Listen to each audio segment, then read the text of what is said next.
اعوذ باللہ من الشیطان الرجیم بسم اللہ الرحمن الرحیم رب اشرح لی صدری ویسر لی امری واحلل عقدۃ من لسانی یفقہوا قولی۔ ہم دیکھ رہے تھے آپ کی مانوں یا اللہ سبحانہ تعالیٰ کی، تو انشاءاللہ ہم نے اللہ ہی کی مانی ہے، اپنے دل کی نہیں مانی اور کسی اور کی نہیں مانی۔ اللہ تعالیٰ کو چھوڑ کر کسی اور کی مان لینا شرک ہے۔ تو کسی نے اللہ تعالیٰ کو چھوڑ کر ماں باپ کی مان لی، باپ کی، شوہر کی، گھر والوں کی، دوستوں کی یا ان کی جن کا دباؤ برداشت کرتے ہیں۔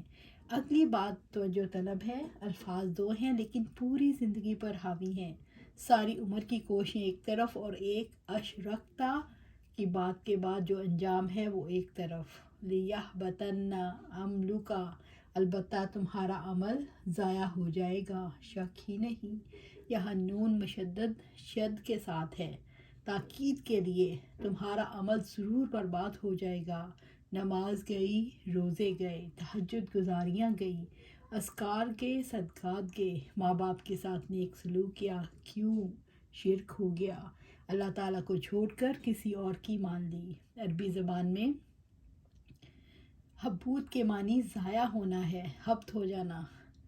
جیسے کوئی جانور زہریلی گھاس کھاتا ہے تو بظاہر وہ پھول کے موٹا ہو جاتا ہے اور یوں لگتا ہے کہ صحت اچھی ہو گئی ہے، لیکن اندر ہی اندر وہ زہر اسے موت کے قریب لے جاتا ہے اور آخر کار وہ ختم ہو جاتا ہے۔ بالکل اسی طرح انسان جب اللہ تعالیٰ کو چھوڑ کر کسی اور کی مانتا ہے، مثلاً ماں، باپ یا شوہر کی، تو وقتی طور پر بظاہر وہ نیک عمل لگے گا اور یوں محسوس ہوگے گا کہ حقوق ادا ہو گئے، لیکن اللہ تعالیٰ فرماتا ہے لیحبطن عملک، البتہ ضرور ضائع ہو جائے گا تیرا عمل۔ پھر اللہ تعالیٰ کے نزدیک وہ انسان قابل قدر نہیں رہ گیا جو اللہ تعالیٰ کی بات کو چھوڑ کر، اللہ تعالیٰ کے حکم کو چھوڑ کر، اللہ تعالیٰ کی نافرمانی کر کے کسی اور کی فرمان برداری کرتا ہے، چاہے وہ شوہر ہو، ماں باپ ہوں، دادا نانا ہو، ماں ہو، بہن بھائی ہوں، دوست احباب ہوں، رشتہ دار ہوں، سوسائٹی کے بڑے ہوں یا کوئی بھی۔ لیکن یہاں پر خاص نکتہ کیا ہے؟ اللہ تعالیٰ کو چھوڑ کر، اللہ تعالیٰ کے سوا کچھ بھی نہیں، کوئی بھی ہو، جو بھی اللہ تعالیٰ کی بات سے ہٹی ہوئی بات کرتا ہے، اگر اس کی بات مان لی تو شرک ہو گیا۔ اللہ تعالیٰ نے یہ بات کہی کہ لَإِنْ أَشْرَكْتَ لِيَحْبَطَنَّ عَمَلُكَ، لَإِنْ أَشْرَكْتَ لِيَحْبَطَنَّ عَمَلُكَ، اگر تم نے شرک کیا تو تمہارا عمل ضائع ہو جائے گا۔ لیحبطن عملک، شرک نہیں کرنا، یعنی پھر آپ کے اعمال قابل قبول نہیں رہیں گے۔ آپ سمجھتے ہیں کہ دین پر ہیں لیکن آپ کا دین گیا، دین تو آپ کے پاس ہے ہی نہیں۔ آپ کس دین کی باتیں کرتے ہیں؟ اگر اللہ تعالیٰ کے سوا دوسروں کی بات ماننے والے کی اتنی زیادہ پکڑ ہے تو جو حکم دینے والا ہے، دوسروں کے اللہ کے راستے سے روکنے والا ہے، اس کے ساتھ کیا سلوک ہوگا، اس کے ساتھ کیا بنے گی؟ آپ صلی اللہ علیہ وسلم نے فرمایا، اللہ تعالیٰ کے ساتھ کسی کو شریک نہ ٹھہرانا، اگر تجھے قتل کر دیا جائے، اگرچہ تجھے جلا دیا جائے، یعنی کہ یہ قبول کر لینا کہ مر جانا، جلا دیا جانا، لیکن کبھی شرک نہ کرنا۔ یعنی چاہے کوئی قتل کر دے، چاہے کوئی جلا دے، اللہ تعالیٰ کو چھوڑ کر کسی کی بات نہیں ماننی، اللہ کے سوا کسی کو بڑا نہیں ماننا، اللہ کے سوا کسی سے امیدیں نہیں رکھنی۔ یہ ہے دین، یہ ہے اسلام، یہ ہے اسلام کا تقاضا۔ جو یہ کام کیے بغیر بھی اپنے آپ کو مسلمان سمجھتا ہے تو یہ اس کی خوش فہمی ہو سکتی ہے، غلط فہمی ہو سکتی ہے، خود فریبی ہو سکتی ہے، حقیقت نہیں ہو سکتی۔ حقیقت وہی ہے جو رب نے کہا، اللہ کے ماں سوا، نہ اپنے نفس کی مانی ہے، نہ کسی اور انسان کی، نہ کسی اور مخلوق کی۔ کیوں؟ لَإِنْ أَشْرَكْتُ لِيَحْبَطَنَّ عَمَلُكَ وَلَا تَكُونَنَّ مِنَ الْخَاسِرِينَ، اگر تم نے شرک کیا تو تمہارا عمل ضائع ہو جائے گا اور البتہ تم نقصان اٹھانے والوں میں سے ہو جاؤ گی۔ آپ دیکھیں کہ الفاظ کس نوعیت کے استعمال کیے جا رہے ہیں۔ البتہ تم ضرور نقصان اٹھانے والوں میں سے ہو جاؤ گے، لازماً ہو جاؤ گے۔ اس میں کوئی شک ہی نہیں، ضرور یقیناً لازماً کوئی شک نہ رکھنا۔ اب اس کے ماں سوا کوئی دوسری بات ذہن میں نہ آئے۔ صحابہ کرام رضی اللہ تعالیٰ عنہ اجمعین کیسے رسول اللہ صلی اللہ علیہ وسلم کی بات کو مانتے تھے، کیسے ہجرتیں ہو رہی تھیں، کیوں ان پر مظالم ڈھائے جا رہے تھے؟ اس لیے کہ اسلام اور کفر کے درمیان اتنا واضح خط حائل ہے کہ یہ ہو ہی نہیں سکتا کہ ایک شخص مسلمان بھی ہو اور وہ ایسے سمجھوتے کمپرومائزز کرے کہ اللہ تعالیٰ کی مان لوں کچھ اوروں کی مان لوں، یہ ممکن نہیں۔ ایسے شخص کے اسلام اور ایسی مصلحتوں کو اللہ تعالیٰ قبول نہیں کرتا۔ پھر فرمایا بل اللہ فاعبد وکم من الشاکرین، لہٰذا اے نبی صلی اللہ علیہ وآلہ وسلم تم بس اللہ تعالیٰ ہی کی بندگی کرو اور شکر گزار بندوں میں سے ہو جاؤ۔ اللہ تعالیٰ نے اپنے نبی صلی اللہ علیہ وآلہ وسلم کو مخاطب کر کے کیا بات کہی؟ بل اللہ، بلکہ اللہ تعالیٰ کی، فعبد پھر بندگی کرو۔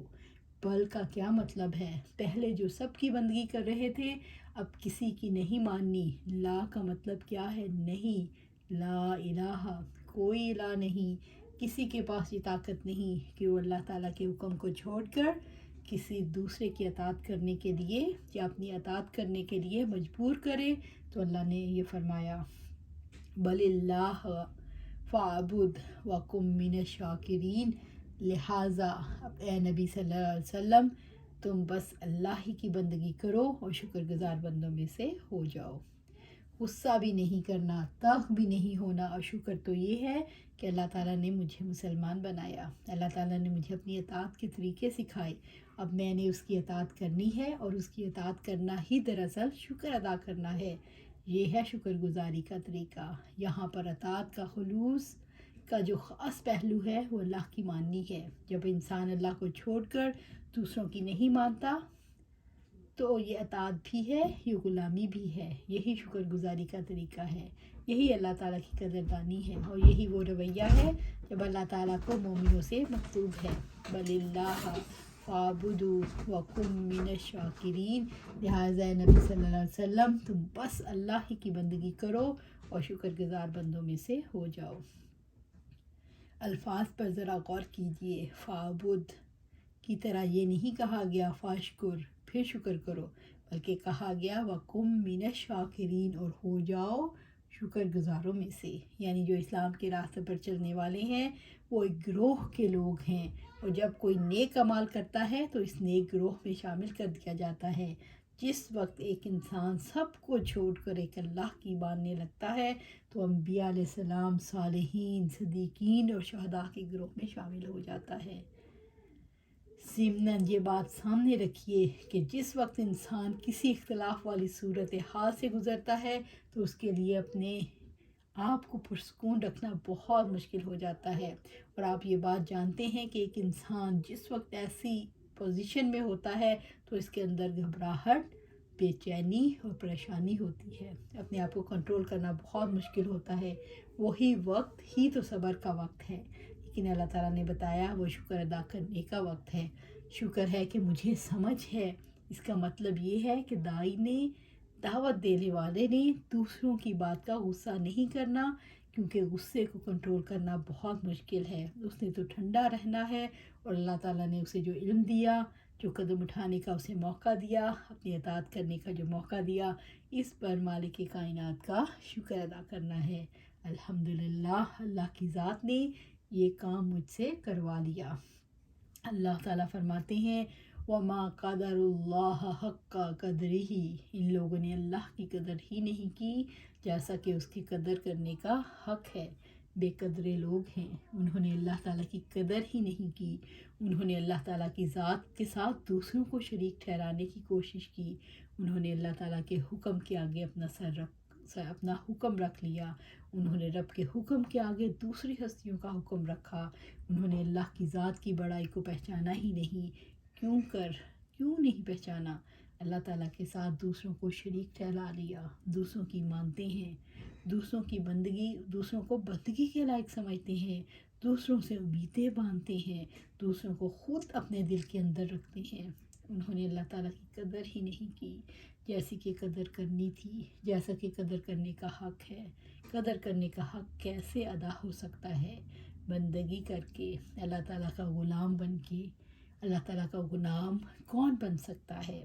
جو اللہ تعالیٰ کی ذات کی عظمت کو پالے، جو اس کائنات پر غور و فکر کے بعد اللہ تعالیٰ کو سب سے عظیم تسلیم کر لے، جس کے اندر یہ پہچان اتر جائے، جس کو پتہ ہو کہ اللہ سے بڑا کوئی نہیں، اللہ تعالیٰ سے زیادہ کسی کی بات چلنے والی نہیں۔ وما قدر اللہ حق قدری ہی، ان لوگوں نے اللہ کی قدر ہی نہیں کی جیسا کہ اس کی قدر کرنے کا حق ہے۔